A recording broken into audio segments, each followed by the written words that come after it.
ஆண்டவர் இரட்சகருமாகிய இயேசுவின் இனிதான நாமத்தினால் உங்களை வாழ்த்துகிறேன். நம்முடைய ஆவிக்குரிய சிந்தனைக்காக யோவான் எழுதின சுவிசேஷம் 14 அதிகாரம் 1 நான் வாசிக்கிறேன். உங்கள் இருதயம் கலங்காதிருப்பதாக, தேவனிடத்தில் விசுவாசமாயிருங்கள், என்னிடத்திலும் விசுவாசமாயிருங்கள்.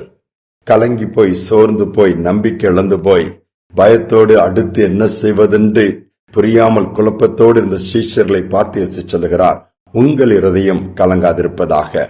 எங்கு பார்த்தாலும் குழப்பங்கள், யுத்த மேகங்கள், போராட்டங்கள், எதிர்பாராத விபத்துகள், ஆபத்துகள், தோல்விகள், கஷ்டங்கள், நஷ்டங்கள், வியாதிகள் சொல்லிக்கொண்டே போகலாம்.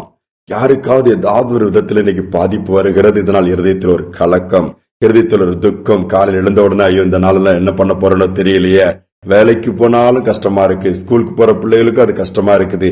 எதை எடுத்துக்கிட்டாலும் எல்லாருக்குமே ஒரு விதமான துக்கமும் கலக்கமும் இருதயத்தை நிரப்புகிறது இந்த நாட்களில் பார்க்க முடிகிறது. கலங்கி போன சீஷர்களை பார்த்து சொன்னதோடு மட்டுமல்ல, தேவனிடத்தில் நீங்கள் விசுவாசமாயிருங்கள், நம்பிக்கை இழந்து விடாதீங்க. வாழ்க்கையின் காரியங்கள்ல இப்படியே போக போவதில்லை. தோல்விகள் வந்தாலும் கர்த்தர் அதை ஜெயமாய் மாற்றிக் கொடுப்பார். கஷ்டங்கள் வந்தாலும் அதையும் மாற்றுவார். நஷ்டங்கள் வந்தாலும் அதே நஷ்டத்தை மாற்றி அதிலே நன்மை உண்டாகும்படியாய் செய்வார். இதுதான் ஆண்டவர் அந்த இடத்தில் தைரியம் கொடுக்கிறார். சோர்ந்து போன சீஷர்கள் அப்படியே கடந்து போய்விட்டார்களா? இல்லை. இயேசு சிலுவையின் மரணத்தை சந்தித்து மரித்து உயிர்த்தெழுந்த பின்பு சீஷர்களை பார்த்து மீண்டுமாய் தைரியம் கொடுத்து என்ன சொல்லுகிறார்? எருசலேமிலே காத்திருங்கள். அப்படியே கீழ்ப்படிந்து காத்திருக்கிறார்கள். பரிசுத்த ஆவியானவர் வந்த அவர்களை நிரப்புகிறார். ஒரு புது பலன் அவர்களுக்குள் வருகிறது. இருதயத்தில் இருந்த கலக்கம், இருள், பயம் எல்லாம் எங்கு போனதென்றே தெரியவில்லை. எழுந்தார்கள். எப்படி எழுந்தார்கள்? நல்ல பலவான்களாய் எழுந்து உலகம் எங்கும் போய் பல பகுதிகளை அசைத்தார்கள். இன்றும் அந்த அப்போஸ்தலர் நாட்களிலே அந்த மேல்விட்டு அறையிலே பற்ற வைக்கப்பட்ட அந்த அக்கினி உலகம் எங்கும் பற்றி எரிகிறது நாம் அறிந்திருக்கிறோம். சோர்ந்து போக வேண்டாம் என்று ஆண்டவர் சொல்லுகிறார். ஒருவேளை இன்னைக்கு சோர்ந்து போயிருக்கிறீங்களா? நம்பிக்கை இழந்து போயிருக்கிறீங்களா? உங்கள் இருதயம் கலங்க வேண்டாம் என்று ஆண்டவர் சொல்லி தைரியப்படுத்தி அடுத்த எல்கைக்குள் உங்களை கொண்டு போக விரும்புகிறார். ஜப்பான் தேசத்திலே போடப்பட்ட மிகப்பெரிய அணுகுண்டு உங்களுக்கு நன்றாக தெரியும். நாகசாகி குரோசிமா என்கிற பட்டணத்துல போடப்பட்ட அந்த அணுகுண்டு தாக்குதலினாலே அந்த பகுதி முழுவதும் சாம்பலாய் போய்விட்டது. கட்டடங்கள் நிற்க முடியவில்லை, அங்குள்ள தாவரங்கள் நிற்க முடியவில்லை, எல்லாம் உருகி வெந்து ஒன்றுமில்ல. அந்த அளவு தாக்கத்தை ஏற்படுத்தினது அன்று போடப்பட்ட அந்த அணுகுண்டு. ஆனால் அந்த ஜனங்கள் அந்த இடத்தை பார்த்து அப்படியே இனி அவ்வளவுதான் என்று சொல்லி சோர்ந்து போய்விடவில்லை.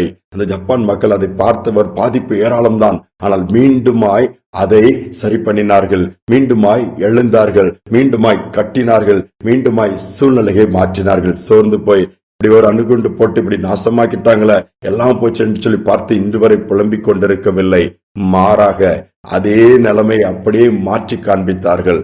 இதுதான் ஆண்டவர் நம்மிடத்தில் எதிர்பார்க்கிறார். இழந்ததையே, உடைந்து போனதே, நொறுங்கி போனதே, நம்மை விட்டு போனதையே பார்த்து கவலைப்பட்டு கொண்டிருக்காமல் அதையும் தாண்டி கர்த்தர் என்னோடு கூட இருக்கிறார், அவர் மேல் நான் விசுவாசத்தை வைத்திருக்கிறேன், அவர் என்னை நடத்துவார் என்கிற நம்பிக்கையோடு நீங்கள் ஒரு ஸ்டெப் முன்பாக வைப்பீர்கள் என்று சொன்னால் மீதியான காரியங்களை கர்த்தர் பொறுப்படுத்திக் கொள்வார்.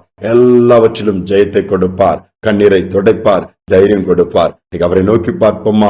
எல்லா வறுமையான பகுதி எல்லாவற்றையும் மீண்டுமாய் எழுந்து நாம் கட்டும்படியாய், புதுப்பிக்கும்படியாய், உயிர்ப்பிக்கும்படியாய், பசுமையாக மாற்றக்கூடிய பாக்கியத்தை கர்த்தர் நமக்கு கொடுத்திருக்கிறார். நிச்சயமாகவே அவர் செய்வார். ஜெபிப்போம். எங்கள் அன்பின் பரலோக தகப்பனே, உலகம் எங்கும் யுத்த மேகங்கள் சூழ்ந்து கொண்டிருக்கிற சூழ்நிலையிலே எவ்வளவோ பரிதாபமான இழப்புகளையும் மரணங்களையும் குறித்து இன்று நாங்கள் பார்க்கிறோம். எல்லா பக்கங்களும் இருதயங்கள் உடைக்கக்கூடிய பிரேக்கிங் செய்திகளை தான் நாங்கள் பார்க்கிறோம். ஆனாலும் உம்மை நம்பியிருக்கிற பிள்ளைகள், உம்மை நோக்கி பார்க்கிற பிள்ளைகளை பாதுகாக்க வல்லவராய் இருக்கிறேன். உடைந்து போன உள்ளங்களை மீண்டுமாய் தூக்கி நிறுத்த வல்லவராய் இருக்கிறேன். முயற்சி எடுத்து நான் தோற்று போகிறேன். இதை முடிக்க முடியுமா? இதை செய்ய முடியுமா? இது வாய்க்குமா? இது என்ன ஆகுமோ? இதனுடைய முடிவு எனக்கு தெரியவில்லை என்று அங்கலாய்ப்போடு கூட இருக்கிற பிள்ளைகளுக்கு நன்மைக்கு ஏதுவான முடிவுகளை நீர் கொடுப்பீராக, நன்மைக்கு ஏதுவான ஆசீர்வாதங்களை காண்பிப்பீராக, வாசல்களை திறப்பீராக. செய்வதற்காய் ஸ்தோத்திரம். ஒவ்வொரு பிள்ளைகளும் இந்த நாளில் நினைவு கூறுங்கப்பா. மன துயரத்தை மாற்றுங்க, கலக்கத்தை மாற்றுங்க, ஒரு புது பலனை கொடுத்து கர்த்தர் என்னோடு கூட இருக்கிறார், நான் அவரை நம்பி இருக்கிறேன், என்னை கைவிடவே மாட்டார் சொல்லி முன்னேறி செல்ல உதவி செய்யுங்க. செய்வதற்காய் ஸ்தோத்திரம். இந்த நாளுக்குரிய கிருபை நாள் நிரப்புவதற்காக நன்றி. தாழ்த்தி ஒப்பு கொடுக்கிறோம். துதிகனமை ஏற்றுக்கொள்ளும் இயேசுவின் நாமத்தில் பிதாவே, ஆமேன், ஆமேன். கலங்கி போன இருதயத்தை கர்த்தர் மாற்ற விரும்புகிறார். அவர் சொல்லுகிற ஒரே ஒரு வார்த்தை, உங்கள் இருதயம் கலங்காதிருப்பதாக. இந்த சிந்தனையோடு இந்த நாளை தொடருவோம். மீண்டுமாய் நாளை தினம் சந்திப்போம்.